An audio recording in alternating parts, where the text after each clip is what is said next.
Good morning students. Siddhi Hindi Vidyalaya के इस online classes में आपका हार्दिक स्वागत है। अब यहाँ पे 10वीं वाले ये जो बच्चे हैं, 10वीं वाले बच्चे ध्यान दीजिएगा, क्योंकि यहाँ पे हमारा ये जो लेसन चल रहा है, मतलब ये पार्ट है नेताजी का चश्मा। ठीक है, अब ये नेताजी का चश्मा, ये जो पार्ट है, इस पार्ट के लेखक स्वयं प्रकाश हैं और पाठ की शुरुआत करीबन काफ़ी दिनों से हो चुकी है और उसमें हमने यहाँ पे पाठ के तरह तरह के मतलब उसके सारांश, एक एक परिच्छेद पढ़ के हमने उसके सारांश को समझने का प्रयास किया है कि किस प्रकार से यहाँ पे ये जो पाठ है, ये पाठ का जो मूल आधार है, ये आधार किस बेस पे है, अर्थात ये देशभक्ति के ऊपर आधारित है। तो यहाँ पे करीबन हमने यहाँ तक देखा था कि जैसे कि जो हालदर साहब है, ये हालदर साहब जाते हैं, उस कस्बे से गुज़रते हैं। उन्होंने हर बार मूर्ति के ऊपर जो सुभाष चंद्र बोस की मूर्ति जिस शिक्षक ने बनाई थी, वो शिक्षक का नाम आपको याद रखने के लिए मैंने कहा था। ठीक है, मोतीलाल उनका नाम था। अब यहाँ पे जो मूर्ति बनाई गई थी, उसकी ऊंचाई कितनी है, कितनी फीट की वो मूर्ति है, तो उसमें भी 2 फुट ऐसा कुछ है, तो वो भी याद रखना है आपको। फिर उसके साथ साथ यहाँ पे ऐसी बहुत सारी बातें जो हमें याद रखनी है कि ये जो मतलब यहाँ पे जो चश्मे वाला है, ये चश्मे वाला सच में कोई कैप्टन नहीं था, कोई सेना में काम करने वाला कोई सिपाही नहीं था, लेकिन उसको कैप्टन नाम इसके लिए दिया गया था क्योंकि सुभाष चंद्र बोस की मूर्ति के ऊपर वो हर रोज़ चश्मे लगाता था। और जिस इंसान ने, अर्थात जिस कस्बे के जो सरकारी शिक्षक ने ये मूर्ति बनाई थी, वो मूर्ति में मतलब हालदर साहब अपने हिसाब से सोचते हैं, तरह तरह के तर्क लगाते हैं। कल हमने यहाँ तक देखा था कि तरह तरह के तर्क लगाकर वो सोचते हैं कि कौन कौन सी मतलब हो सकता है कि वो चश्मे बनाना भूल गया होगा, या फिर हो सकता है कि संगमरमर की मूर्ति के ऊपर उसने बारीकाई से चश्मे बनाना शुरू किया होगा, लेकिन वो किसी कारण की वजह से टूट गया होगा, या फिर ये भी हो सकता है कि चश्मे पहनाए गए होंगे लेकिन थोड़े समय के बाद टूट गए होंगे। ऐसे बहुत सारे वो तर्क वितर्क लगाते हैं, लेकिन उनको ये नहीं पता होता है कि मतलब उसके पीछे की वजह क्या होती है। अपने हिसाब से वो तर्क लगाते हैं, जैसे किसी वस्तु को लेकर हम लोग नहीं अलग अलग प्रकार से सोचते हैं कि ये भी हो सकता है, या फिर ये तरह का भी हो सकता है, या फिर ये भी हो सकता है, हम अपने तर्क लगाते हैं। वैसे ही हालदर साहब ने भी यहाँ पे वो पान वाले की बातों को सुना। दूसरी एक बात, यहाँ पे पान वाले का मतलब आबेहूब शब्द चित्र कैसा है, उसकी खुद की पान की दुकान है, लेकिन वो खुद ही पान खा जाता है, पूरे दिन वो पान खाते रहता है, और वो किस प्रकार से दिखता है, मोटा सा इंसान है, मोटी सी तोंद वाला इंसान है, इसके साथ यहाँ पे वो हंसी मजाक करने वाला इंसान है। वो कैप्टन की बातें तो इस तरह से बताता है हालदर साहब को कि जैसे कि मज़े ले लेकर। ये सारी बातों को सुनकर हालदर साहब थोड़े से गंभीर हो जाते हैं, उसके बारे में है। अब यहाँ तक हमने देखा था, अब इससे आगे देखते हैं कि इस पाठ के अंत में होता क्या है। ठीक है, हालदर साहब को यह सब कुछ एक विचित्र और कौतूहल भरा लग रहा था।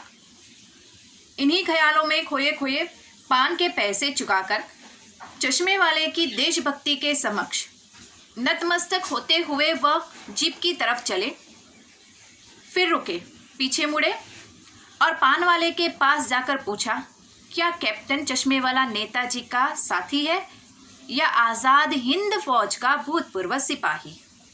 अब यहाँ पे हालदर साहब के मन में तरह तरह के प्रश्न उत्पन्न होते हैं कि भाई वो जाने की तैयारी करते हैं, उनको वापस अपनी जीप में बैठना था, लेकिन वो वापस मुड़ते हैं और पान वाले के पास जाते हैं और प्रश्न करते हैं कि भाई ये नेताजी की ये जो मूर्ति है, ये मूर्ति के ऊपर चश्मे नहीं है, तो ये कैप्टन क्या कोई मतलब सेना में काम करने वाला इंसान था, या फिर ये जो आज़ाद हिंद फौज जिसकी रचना यहाँ पे सुभाष चंद्र बोस ने की थी, उस आज़ाद हिंद फौज का कोई सेनानी है?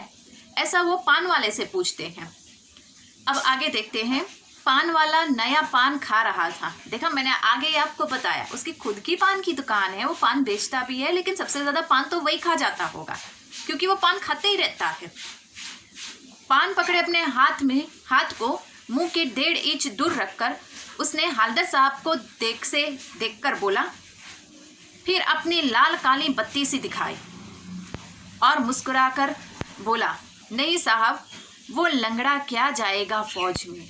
देखिए, ज़रा ध्यान से सुनिएगा इस बात को।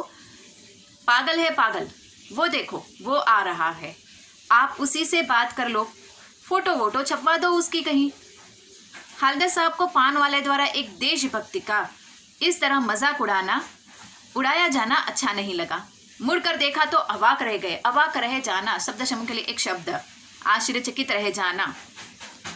एक बेहद बूढ़ा मरियल सा लंगड़ा आदमी, सिर पर गांधी टोपी और आंखों पर काला चश्मा लगाए, एक हाथ में एक छोटी सी संदूकड़ी और दूसरे हाथ में एक बांस के टंगे बहुत से चश्मे लिए अभी अभी एक गली से निकला था और अब एक बंद दुकान के सहारे अपना बांस टिका रहा था। तो इसी बेचारे की दुकान भी थी। फेरी लगाता है। हालदर साहब चक्कर में पड़ गए। चक्कर में पड़ना, सोच में पड़ जाना। पूछना चाहते थे इसे कैप्टन क्यों कहते हैं, क्या यही इसका वास्तविक नाम है? लेकिन पान वाले ने साफ बता दिया कि अब वह इस बारे में और बात नहीं करने को तैयार है। ड्राइवर भी बेचैन हो रहा था, काम भी था। अब यहाँ पे पान वाले के पास वो जाते हैं पूछने के लिए कि भाई ये कोई सेनानी था कि क्या, उसके बारे में उनको ज़्यादा जानना था, वो कैप्टन चश्मे वाले के बारे में। लेकिन पान वाले खुद ही पान खाता है और अपनी लाल सी बत्ती से दिखाकर हंसकर वो उस कैप्टन चश्मे वाले की मतलब मजाक उड़ा रहा है कि आप कहते हैं। हालदर साहब ने प्रश्न किया कि भाई वो कोई उसका नाम कैप्टन क्यों रखा है? कोई वो देशभक्त मतलब कोई सेनानी था, कोई देश की सेवा करता था, या फिर ऐसा वो आज़ाद हिंद फौज में वो जाने वाला एक अफसर था? तो वो प्रश्न किससे करते हालदर साहब? पान वाले से। पान वाला कैप्टन चश्मे वाले का मजाक उड़ाते हुए उसने क्या कहा कि वो लंगड़ा क्या जाएगा फौज में, ठीक है। उसके बाद वो तो पागल है पागल, ऐसा उसने कहा। और ये पान वाले की बात सुनकर यहाँ पर हालदर साहब को बहुत मतलब बुरा लगता है। क्यों? क्योंकि एक इंसान ऐसा है जो ठीक से चल नहीं पा रहा है, जिसकी उम्र हो चली हम, जो एकदम मरियल सा बूढ़ा सा दिखने वाला इंसान है। किसी इंसान को उस मूर्ति के प्रति सहानुभूति नहीं होती है कि मूर्ति के ऊपर सुभाष चंद्र बोस की ये जो मूर्ति बनी है उसके ऊपर चश्मे नहीं हैं। बगैर चश्मे की मूर्ति कैसी लगती है। एक छोटा सा उसने काम किया तो उसकी अच्छी बातें करने की वजह उसको पागल कहते हैं। यहाँ पे ये पान वाला उसकी मजाक उड़ाता है। हमारे जीवन में भी आए दिन बच्चों का यहाँ पे हम बात करते हैं, आए दिन ऐसा होता रहता है कि कोई इंसान कुछ अच्छा काम करता है और ज़्यादातर कुछ एक इंसान उसकी वाहवाही करते, उसकी प्रशंसा करते हैं कि बहुत सारा उसके काम की सराहना करते हैं। लेकिन कुछ एक इंसान ऐसे होते हैं जो उसको बीच बीच में टोक भी देते हैं, जिसको ये कहते हैं कि हाँ काम तो अच्छा था लेकिन इसमें थोड़ा सा ऐसा। लेकिन यहाँ पे हमें क्या देखना है? जीवन में हमारे प्रति जो हकारात्मकता है उसको देखना है। तो यहाँ पे ये जो हालदर साहब ने ये पान वाले की बात सुनी तो वो आश्चर्यचकित रह जाते हैं। फिर वो उस चश्मे वाले कैप्टन को देखते हैं। एक बूढ़ा सा मरियल सा इंसान लकड़ी के सहारे बांस का टेका लेते हुए लंगड़ाता हुआ अपने हाथ में एक संदूकड़ी लेकर चला आ रहा है और एक छोटी सी टूटी फूटी दुकान के पास आकर रुक जाता है। अब यहाँ पे देखने वाली बात यह है कि ये इंसान ना ही तो कोई अफसर है, ना ही कोई सेनानी है, ना ही तो आज़ाद हिंद फौज का कोई सिपाही है, लेकिन फिर भी उस मूर्ति के प्रति उसने अपनी जो देशभक्ति दिखाई वो सराहनीय है। इतना सराहनीय अच्छा काम करने के बावजूद भी यहाँ पे कैप्टन चश्मे वाले की प्रशंसा होने की बजाय लोग उसका मजाक उड़ाते हैं। तो यहाँ पे इतना बूढ़ा दिखने वाला इंसान जिसकी उम्र हो चली है, उस इंसान को क्या पड़ी थी सुभाष चंद्र बोस की मूर्ति के ऊपर चश्मे पहनाने की। लेकिन फिर भी जो काम यहाँ पे नौजवानों को करना चाहिए, युवा पीढ़ियों को करना चाहिए, उनको ये अपना दायित्व देखना चाहिए, वो काम एक बूढ़े इंसान ने देखा और उसकी सराहना, उसकी प्रशंसा, उसका आदर सम्मान करने की वजह यहाँ पे क्या होता है, उसकी मजाक उड़ाई जाती है। जो इंसान देशभक्त होता है, यहाँ पे देखिए, यहाँ पे ये जो चश्मे वाला बूढ़ा इंसान है अकेला है अपने जीवन में, तो यहाँ पे उसको क्या पड़ी थी ये सब कुछ देखने की, लेकिन फिर भी वो अपनी ओर से अपना कर्तव्य निभाता है। एक देश के प्रति एक सजग नागरिक होने के नाते उस मूर्ति के ऊपर वो चश्मे पहना देता है और एक दिन नहीं, हर रोज़ वो चश्मे बदलता है। ये सबसे बहुत बड़ी बात है।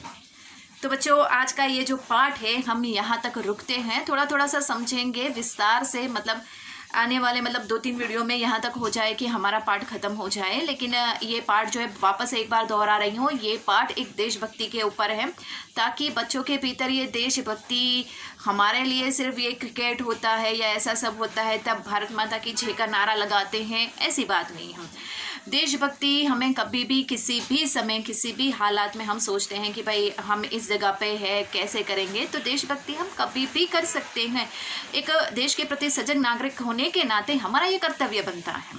तो बहुत बड़े पैमाने पे नहीं, लेकिन एक छोटे से पैमाने पे हम देश के प्रति अपना जो कर्तव्य है, अपनी जो निष्ठा है, उसको दर्शा सकते हैं। तो उसके ऊपर आधारित स्वयं प्रकाश जी का ये लेसन है, ताकि हमारे भीतर देशभक्ति का सही मूल जो है उसका बीज थोड़ा थोड़ा सा बढ़े। Thank you.